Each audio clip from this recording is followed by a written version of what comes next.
우리 옆에 있는 분들이랑 인사하십다. 주님의 이름으로 사랑합니다. 예, 사랑합니다. 예, 사랑합니다. 하나님의 꿈을 나의 비전으로 삼고 달리자라고 하는 1월의 주제를 두고 돌아보는 이런 귀한 시간. 오늘 말씀의 제목을 비전을 따라 길을 떠나는 사람, 그죠? 비전을 따라서 삶을 산 사람, 이렇게 말씀의 제목을 정했습니다. 오늘날 사람들이 생각하는 그 행복한 가정은 어떤 가정일까요? 아브라함의 그 가정을 생각하면서 저는 이런 생각을 해봤어요. 오늘 우리가 이 세상에 살아가면서 정말 분주복잡하게 살아가면서 우리는 그래도 행복한 가정이야 라고 하는 가정들은 어떤 가정일까? 아침에 온 가족이 시끌시끌하면서 일어납니다. 그죠? 늦잠 자려고 하는 아들, 그 아들이 늦으면 지각할 거라고 깨우는 엄마, 그런가 하면 또 이 화장하고 있는 딸을 바라다 보는 그 엄마, 아빠, 그죠? 야단치죠, 그죠? 학생이 무슨 화장을 그렇게 진하냐고, 다 큰 여자들도 그렇게 화장하지 않는다고. 그리고 출퇴근길에서 이제 뭐 생활비 문제다, 또 고향 부모님의 흔한방비 문제다, 근심 걱정하지만 삶의 짐을 짊어지고 매일매일을 꾸려나가는 부부의 모습. 그런가 하면 자식들 잘 되게 해달라고 새벽마다 교회에 나가서 기도하는 권사님 할머니, 교회 꾸준히 일을 내 일이라고 생각하고 그저 날마다 열심히 낡은 예배당을 돌보는 장로님 할아버지. 아마 우리 일상 속에서 엿볼 수 있는 행복한 가정이 아닐까. 그리고 우리가 어쩌면 기대하는, 우리는 나중에 이렇게 가정을 이끌었으면 좋겠다라는 생각을 가진 행복한 가정은 아닐까. 여러분 가정이 이렇게 행복한 가정 되어지기를 주님의 이름으로 축원합니다. 갈대아 우르라고 하는 마을에 잘 사는 할아버지 데라가 살고 있었습니다. 이 데라 할아버지에게는 아들이 셋이나 있었어요. 하란이라고 하는 아들, 나홀이라고 하는 아들, 그리고 이제 아브라함이라고 하는 아들이 있었죠. 그 하란은요, 첫아들인데 밀가와 롯을 낳고서는 일찍이 세상을 떠났어요. 근데 그 딸이 얼마나 컸는지 그 딸은 둘째 아들과 결혼을 해서 거기서 이제 부두엘을 낳고 나중에 그 부두엘은 리브가를 낳죠. 그 리브가가 나중에 이제 이삭의 아내가 되어지는 그런 과정이고요. 셋째 아들은 또 이제 그 데라의 다른 엄마, 다른 아내를 통해서 난, 그러니까 아브라함의 배다른 형제, 이복누이였다, 이렇게 말하고 있는 것을 알 수가 있습니다. 할아버지 데라는 사업이 잘 됐어요. 매우 부유한 가정에 살았고요. 동네에서 대접을 받는 삶을 사는 행복한 가정, 오늘날로 말하면 다복한 가정. 세속적이죠. 지극히 세속적인 가정.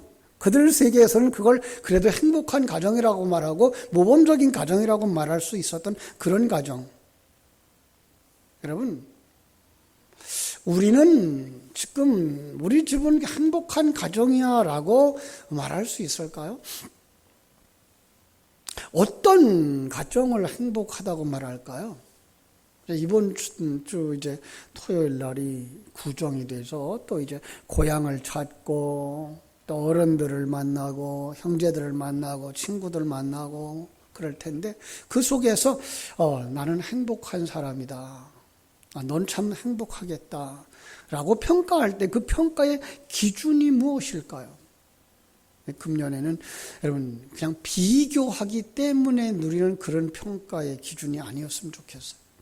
세상 사람들, 세속적 가치관을 가진 사람들의 생각은 말할 것도 없이 예전에 그랬듯이 세속적인 가치관이죠. 남에 비해서 좀 더 큰 집에 살고 좀 더 좋은 집, 좋은 차 타고, 그죠? 여유 있게 살면 행복하더라고 생각을 하고 있죠. 근데 이런 것들의 그 뿌리가 어디에 있는가 하면은 우리가 이제까지 가지고 왔던 오복이라고 하는 개념 속에서 나왔죠. 그죠? 오복 그러면 여러분 생각나죠? 수, 부, 강령, 유호독, 고정명. 그죠? 수라고 하는 건 장수죠. 인간의 수명, 그죠? 무엇보다도 인간은 오래 살기를 원하는 사람들. 그냥 과거에는 80, 90. 그게 소망이었는데 요즘은 80, 90은 평균이고요. 그죠? 100세를 넘기시는 분들이 여기저기 나와요. 근데도 그런 분들을 더 오래 살고 싶다고 그러죠. 부유하고 풍족하게 살기를 원하는 것이 소망이고요. 강령이라 그러면 건강하게 살고자 하는 것. 유호독, 여긴 조금 더 이제 이렇게 오래 살고 여유 있게 살고 건강하게 살면서 남에게 좀 보람 있게 봉사하면서 덕을 끼치면서 살고 싶어 하는 그러한 것 소망이고, 마지막에는 인간의 소망 뭐예요? 고종명, 죽음을 깨끗하게 살아 죽었으면 좋겠다. 더 옛날 사람들이 소망은 집에서 죽는 거, 객사하지 않고 집에서 죽는 거, 이게 바로 복이다라고 얘기를 했죠. 그죠? 물론 이 통속편이라고 하는 그 서경에 나오고 통속편에 나오는데, 이 통속편에서 조금 변하죠. 이게 수, 부, 귀, 그러니까 그 존귀함이 하나 더 들어가요. 그 다음에 강령, 그 다음에 다자예요. 자식이 많은 것이 복으로 알려지고 있어죠. 근데 오늘 나오는 데라의 집엔 이런 것들을 다 누리며 살았던 그런 집이었어요. 비록 큰아들 하란이 세상을 먼저 떠났지만 그에게 그래서 롯이라고 하는 씨를 두고 갔으니까 다행이었고요. 큰 손녀들, 둘째와 짝을 지었어요. 둘째, 그죠? 아들하고 짝을 지어서 자식을 잘 낳고 잘 살고요. 셋째, 아브라함, 이복누이와 사레와 짝을 지어서 하나님을 태어나서 살고 있었으니까 행복하다라고 말할 수 있었어요. 자, 그런데 그 가정의 삶의 전환점을 맞이하게 됩니다. 이게 바로 하나님께서 그 가정에 도전하고 들어오시는 데서부터 시작됩니다. 창세기 12장 1절에 보면 여호와께서 아브라함에게 이르시되 너는 너의 본토 친척 아비집을 떠나 내가 네게 지시할 땅으로 가라라고 말씀합니다. 사실 창세기 12장에 나오는 명령은 그들이 살았던 삶의 근거지를 떠나서 하란 땅에 머물러 15년이 지나간 후에 다시 한번 나오는 목소리였거든요. 근데 그들이 출발점은 어딘가 하면 갈대아 우르였어요. 우리 잘 알다시피 갈대아 우르라고 하는 곳은 아주 당시 아주 문명이 발달했던 부유했던 국가, 도시국가였다 그럽니다. 어떻게 알았냐고요? 그들이 남기고 간 유적들, 유물들이 거기서 나왔어요. 아주 거대한 지구라트, 이 바벨탑의 원형이라고 말하죠. 그 다음에 그들이 살았던 도시, 그들이 가지고 있었던 전차 그림, 그리고 그들이 출토되어진 황금 투구, 황금 보석, 청동 화살, 그리고 그들은 벌써 아주 훌륭한 하프를 가지고 있었어요. 악기죠. 그런가 하면 오락기를 가지고 있었어요. 도미노 게임판, 주사위, 이런 것들이 출토되면서 야, 그 시대에도 굉장히 문명이 있었구나, 굉장한 문화가 발달되어 있었구나 알 수 있었죠. 그걸 뭐라 그래요? 수메르 문화라고 그러죠. 그래서 수메르 유물이라고 하는 것, 사진을 통해서 알 수 있는 대다수가 갈대아 우르에서 나온 거였어요. 그러니까 그들은 그 당시만 해도 굉장히 문명적인 도시에서 살고 있었고요. 굉장히 잘 사는 부유한 나라를 꾸리고 살아갔던 거죠. 그 당시에 그들이 만들었던 그 석기 그릇은요, 얼마나 기술이 좋았는지 오늘날도 그렇게 얇은 석기를 만들 수가 없을 정도래요. 그 정도로 그들은 굉장한 과학을 가지고 있었던 사람들이었고요. 그들이 가지고 있었던 그 황금 투구에 보면은 그 황금의 얇기가 오늘 우리 시대에 얇게 만들어 놓은 그 정도, 아주 실력 있는 이들의 모습이었다 그래요. 그런데 불구하고 그들의 삶의 중심에 뭐가 있었나요? 우상 숭배하는 도시였어요. 자, 전해오는 이야기에 의하면 아브라함의 아버지 데라는 우상을 만들어 파는 사람이었다 그러죠.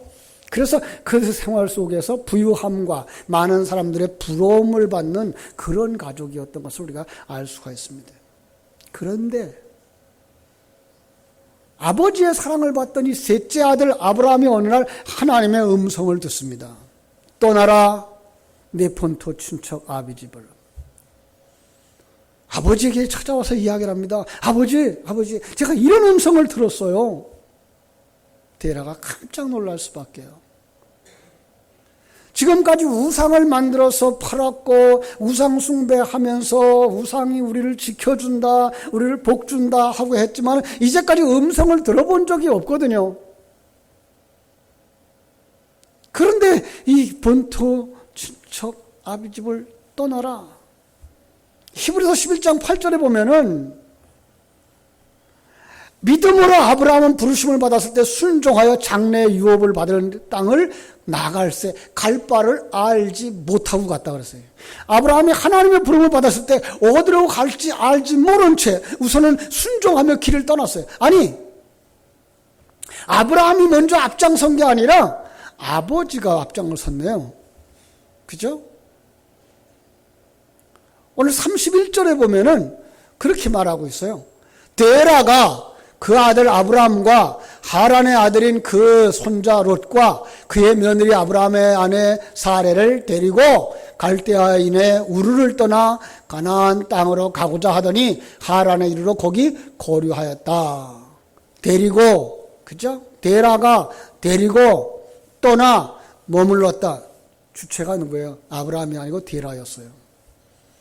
그리고 거기서 데라가 205세에 세상을 떠납니다. 그리고 나서 12장 1절이 나오는 거죠. 자, 하나님이 아브라함에게 다시 말씀하십니다. 아브라함아, 너는 내 고향과 친척과 아비집을 떠나 내가 내게 보여줄 땅으로 가라. 내가 너로 큰 민족을 이루고 내게 복을 주어 내 이름을 창대하게 하리니 너는 복이 될지라. 예, 15년 전에도 아브라함을 부르셨던 그 하나님이 하란 땅에서 15년 만에 다시 아브라함을 부르신 거예요. 그래서 아브라함은 또 다시 짐을 싸는 거죠. 그런데 이전과는 좀 달라요. 이번에는 분명한 하나님이 비전을 제시하고 계셨어요. 내가 너로 큰 민족을 이루고 내게 복을 주어 내 이름을 창대케 하고 네가 복이 될 거야. 자, 이제까지는 방황하던 이러한 출발이었다면 이제는 분명한 목적을 가지고 있는 이런 출발인 것을 알 수가 있습니다. 여러분, 신약 성경에도 이와 비슷한 상황을 우리가 살펴볼 수 있는데 누가복음 5장에 가면 예수님을 따르는 제자들을 만나게 됩니다. 예수님이 게네사렛 호숫가에 도착했을 때 호숫가에서 그 고기잡이 하다가 그물 깁는 이런 배에 올라요.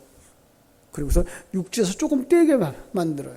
그리고 그 배를 강대상 삼아서 그 물가에 앉아 있는 군중들에게 이제 하나님의 말씀을 전파하죠.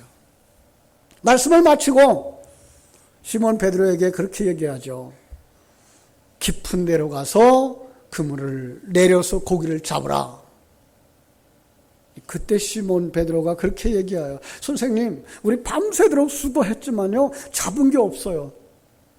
거기다 하나 덧붙입니다. 그렇지만 말씀에 의지하여 그물을 내리겠습니다. 그랬더니 웬일입니까? 그물이 찢어질 정도, 그 2배 가득 채우는 기적의 역사가 일어납니다. 그럼 그 기적을 체험하고 그들이 춤을 췄을까요? 시몬 베드로가 예수님 앞에 나와서 무릎을 꿇고 엎드립니다. 주여, 나를 떠나소서. 나는 죄인입니다. 누가복음 5장 10절에 보면 우리 예수님께서 이렇게 말씀하시죠. 두려워하지 마라. 이제후로는 내가 사람을 취하리라. 사람을 낚는 어부가 되게 하리라. 그랬더니 그들이 배를 버려두고, 그죠? 예수님을 따라갑니다. 마가복음에 가보면은요, 아버지와 품꾼과 함께 배에 버려두고 예수를 따랐다 이렇게 기록하고 있습니다. 아브라함에게 지금 분명한 비전을 제시해 주었던 것처럼 예수님의 제자들에게도 분명한 비전을 제시해 준 거예요. 사람을 낚는 어부가 되게 하리라는 거죠. 아브라함이라고 하는 이 사람이 이제 믿음의 여정의 그 출발선상에 서 있는 겁니다. 신앙의 출발, 그것은 하나님의 부르심으로부터 시작됩니다. 하나님의 음성을 듣는 것으로부터 시작됩니다. 그 하나님의 음성이 부모님을 통해서든지, 그죠? 친구를 통해서든지, 어떤 열심 있는 전도자에 의해서 시작되었든지 각각 다를 수 있어요. 그러나 그 출발선상은 똑같은데 그게 하나님의 음성을, 나를 부르시는 음성, 그리고 나로 하여금 무언가에서부터 떠나 이제까지 가던 그 길에서부터 다른 방향으로 우리를 가게 하시는, 그걸 깨달아 아는, 다시 말하면 신앙의 그 대상이 무엇인가를 바로 찾고 옮겨가는 것으로부터 시작된다는 거예요. 그걸 오늘 본문에서 뭐라고 말해요? 본토, 친척, 아베 집을 떠나, 이렇게 말씀하고 있죠. 문자적이지 않습니다. 여러분 오늘 이 말씀을 듣고 문자적으로 해석해서 집을 떠나야 그러는구나, 그리고 가출하시면 안 돼요. 이것은 바로 이제까지 살아오면서 익숙했던 내 환경, 언제든지 도움을 얻을 수 있는 사람, 배경, 익숙한 사상이라고 말할 겁니다. 그런데 우리 하나님은 아브라함에게, 제자들에게, 아니 오늘 우리들에게 그 환경에서, 그 사상에서 떠나라고 말씀하시는 것입니다. 조금 더 깊이 묵상하면 이제까지 가지고 살아왔던 그 가치관, 그 관점을 버려라라고 말씀하시는 거예요. 그것은 세상적인 가치관이죠. 세상적인 경쟁 구조예요. 그리고 우리가 알고 있는 상벌 제도죠. 한마디로 요약하면 이걸 뭐라 그래요? 옛사람. 성경 속에서 옛사람을 벗어버리고 새사람을 입으라고 말할 때에 우리 옛사람을 뭘 벗어버리라는 거죠? 우리가 이제까지 의존해왔던 그 가치관. 여러분, 우리 사람들이 가지고 있는 가치관은요, 항상 변하게 되어져 있어요. 요즘 미인들은 어떤 사람이 미인이에요? 홀쭉하고 길다란 사람들. 표현이 좀 이상합니다만은. 근데 중세의 미인들은 어떤 분인지 여러분 미인도에 보면 아시죠? 퉁퉁하고, 그죠? 부잣집 맏며느리 같은 사람들, 그죠? 변해요. 예. 세상의 가치관은 온전하지 않아요. 그런데 하나님의 가치관은 어떻습니까? 모두 다 가치 있다고 말씀하셔요. 모두 다 아름답다라고 말씀하셔요. 왜요? 누가 만들었기 때문에? 하나님 만드셨기 때문에. 여러분, 나를 누가 만들어요? 하나님이. 옆에 있는 사람은 누가 만들었어요? 하나님이. 그런데 왜 함부로 평가를 하고 비교를 하느냐고요. 하나님이 정말로 큰 계획과 능력을 가지고 나라고 하는 사람을, 그죠? 하나님의 그 최선의 실력을 가지고, 최고의 실력을 가지고 만들었단 말이에요. 세상 사람들이 평 가치 기준에 의하면 머리가 좀 떨어지고 키가 좀 작고 할지 모르지만, 그러나 그럼에도 불구하고 하나님은 내가 만들었어. 내가 그 사람을 그렇게 만들어야 할 이유가 있고, 그렇게 만들어 천국 데려갈 수 있는 내 계획이 있기 때문에 내가 만들었어 라고 말하고 있기 때문에 우리는 이 세상적인 가치관이 영원하지 않다는 것을 알게 되는 겁니다. 그래서 우리에게 뭐라는 거예요? 너 신앙을 출발하려면 이 가치관부터 바뀌어야 돼. 그걸 갖다 뭐라 그래요? 거듭남이라고 말하는 거죠. 그래서 그 거듭남의 새 가치관은 어디서부터 와요? 하늘로부터 오는 거예요. 하나님께로부터 주시는 그 가치관을 가지고 살아가야 되는 거죠. 여러분, 이제까지 우리가 살았던 행복이라고 하는 표준도 우리는 바꿔줘야 되는 거예요. 제가 늘 얘기합니다만 우리 한국은 지금 잘 살고 있잖아요. 여러분 집에 들어가면 따뜻한 물 나와요. 여러분 집에서 따뜻한 물로 세수를 할 수 있는 나라가 전 세계에서 10여 개국이 안 돼요.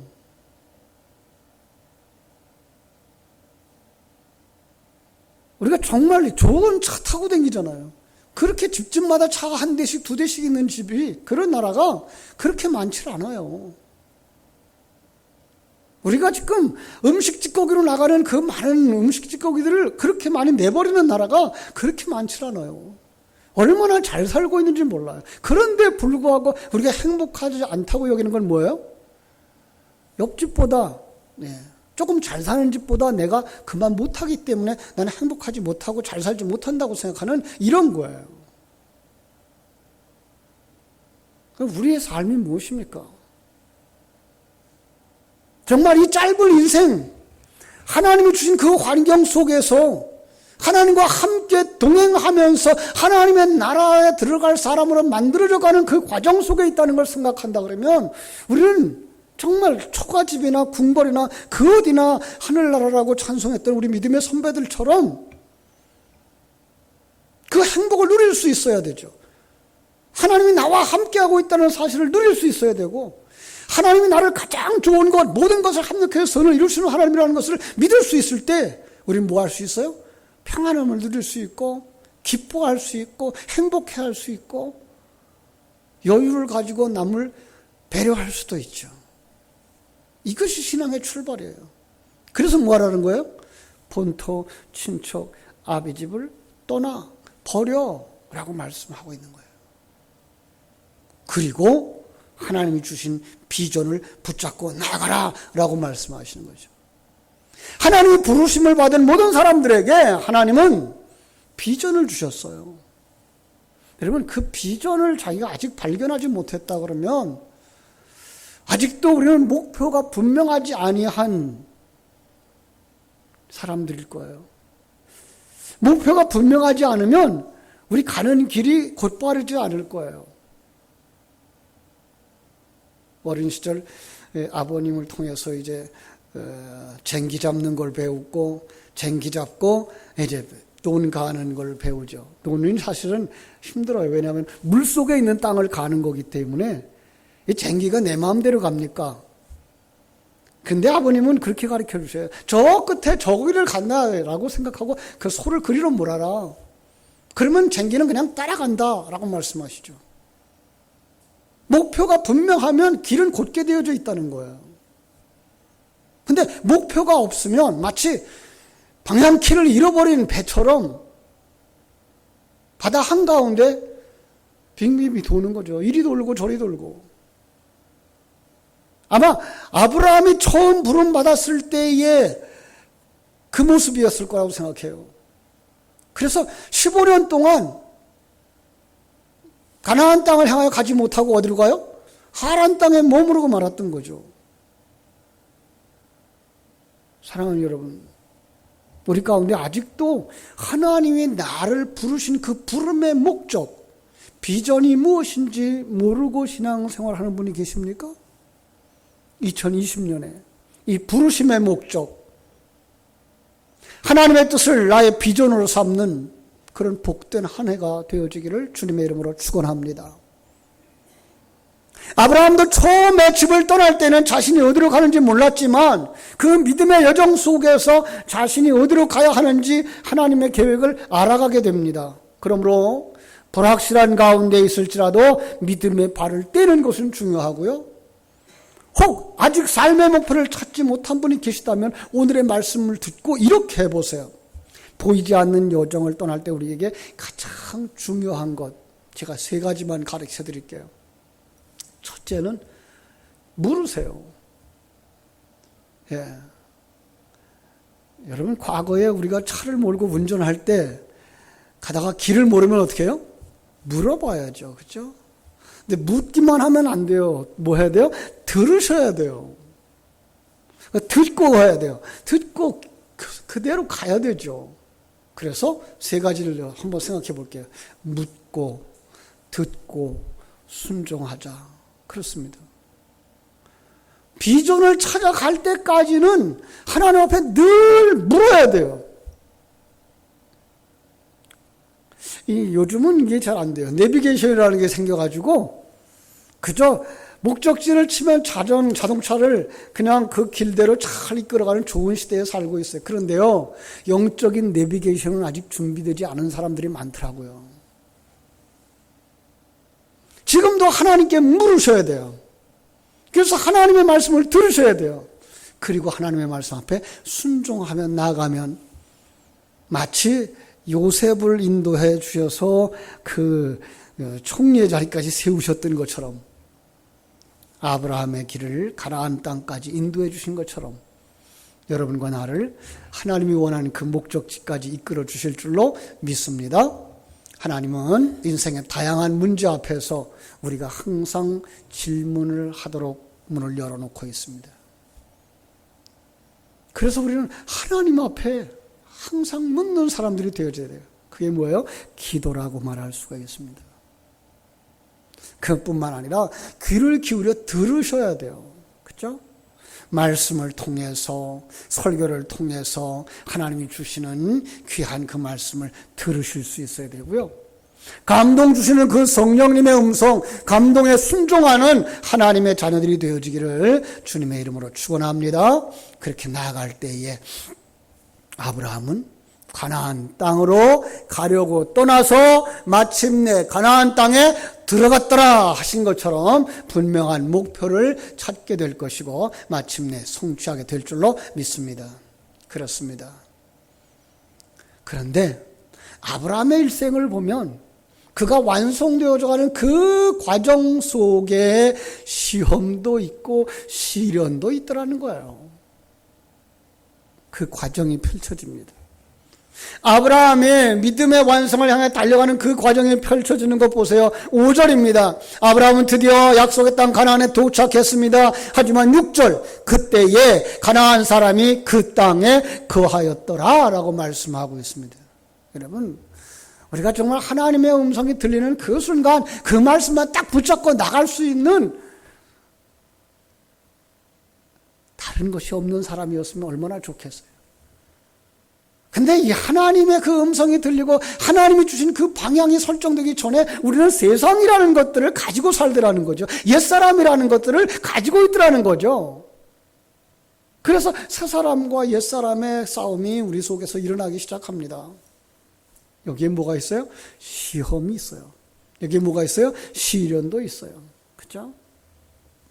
다시 말하면 아브라함이 자신의 안전과 권리를 포기하고 어려운 부르심 가운데 순종해 나가는데도 불구하고 그가 차지한 땅이 그냥 주어지는 것이 아니라 영적 싸움을 통해서 정말 하나님의 위대하심과 하나님의 그 능력이 우리 속에서 실현되어지는 것을 보게 하시더라는 거예요.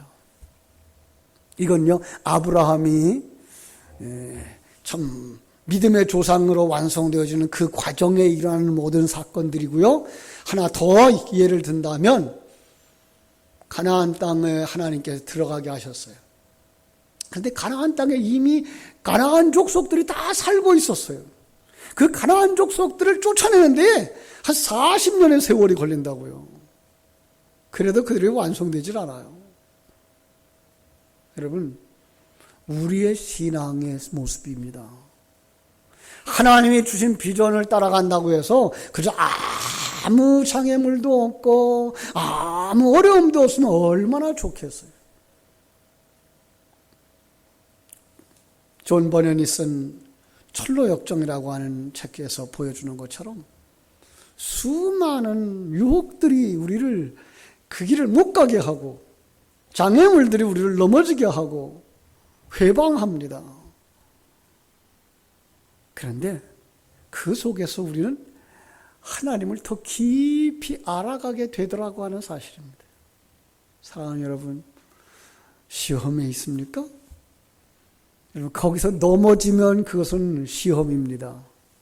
그러나 거기서 그걸 이기고 앞으로 나가면 그건 여러분을 건강하게 만들고 더 튼튼하게 만드는 시련이 되는 것입니다. 우리 신앙은 알아. 머리로만 아는 것으로 끝나지 않습니다. 경험을 바탕으로 우리의 믿음이 쌓아져 가고 그 경험은 마침내 우리에게 뭐예요? 생명이 되어져야 하기 때문에 정말 우리는 그 과정 속에서 하나님과 나의 관계를 정말 견고하게 하고 있는가를 보게 되어지고 그리고 내 속에 하나님의 생명으로 충만되어져 있는가를 확인하게 되어지는 거죠. 그 과정 속에서 내 속에 하나님의 생명은 점점 자라나게 되어지고 하나님과 나의 관계는 점점 더 견고해져 가서 정말 요한복음 15장이 말하는 것처럼 주님이 내 안에 내가 주님 안에 거하는 사람이 되어지는 줄로 믿습니다. 사랑하는 여러분, 이 과정 속에서 우리 지난주에 주신 말씀 기억합시다. 정말 요셉처럼 거룩함, 내가 하나님의 자녀야. 나는 하나님의 자녀답게 살아야지. 신실함, 믿음을 지켜야지. 그죠? 잃어버리지 마시기 바랍니다. 그리고 맡겨주신 그 직무, 가정 속에서, 직장 속에서, 교회 속에서 충성을 다할 때 하나님께서 여러분에게 주신 그 비전이 반드시 성취되게 해 주실 줄로 믿습니다. 기도하겠습니다. 아버지 우리 하나님, 크신 은혜와 사랑을